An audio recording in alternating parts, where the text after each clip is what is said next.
국내 학령 인구는 714만 명. 2016년 이후 8년 동안 100만 명 넘게 줄었습니다. 오는 2035년에는 400만 명대까지 떨어질 것으로 전망됩니다. 교육시장은 포화 상태를 넘어 역성장할 것이란 우려가 높습니다. 유초중 인터넷 강의 시장의 경우 지난 2020년 3,700억 원에서 지난해 8천억 원 수준으로 커졌지만 최근 성장세가 주춤해졌습니다. 전례 없는 위기를 맞은 교육업계는 생성형 AI란 신기술로 분위기 반전을 꾀하는 모습입니다.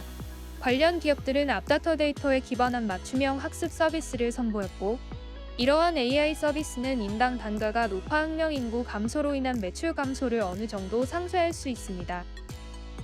또한 공교육 시장으로도 눈을 돌렸는데요.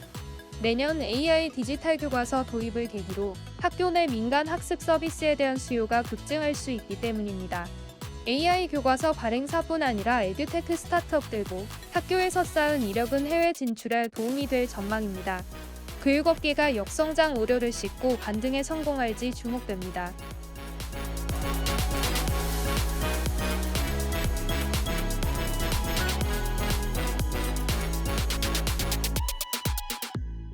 지난해 인천공항에는 5,600만 명이 넘는 이용객이 방문했습니다. 코로나19 팬데믹 기간 움츠러들었던 여행 수요가 엔데믹을 맞아 한 번에 폭발한 건데요. 여행업계가 다시 활기를 띠면서 소비자 피해도 크게 증가한 것으로 나타났습니다.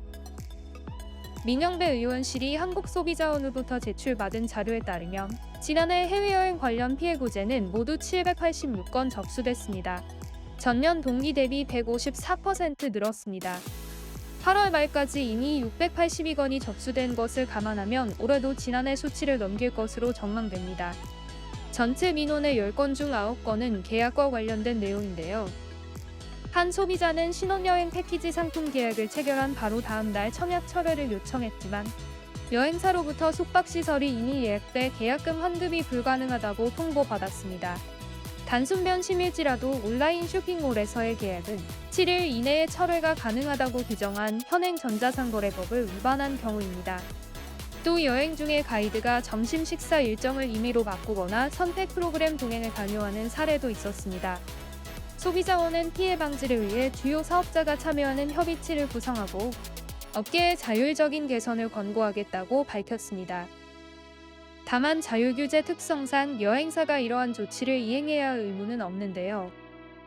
해마다 소비자의 불만이 늘고 있지만 뚜렷한 방지책은 요원한 실정입니다.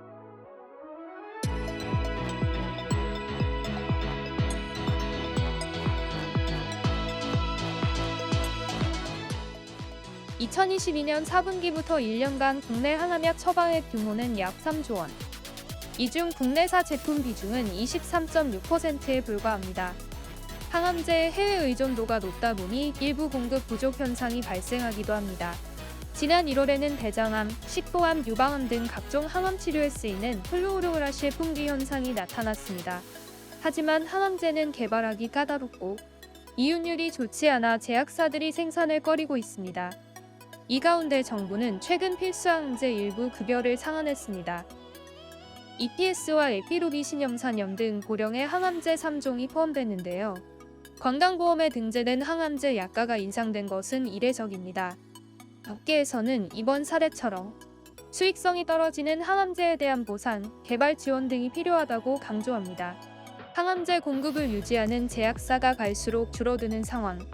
정부가 이에 대한 대응책을 마련해야 한다는 목소리가 커지고 있습니다.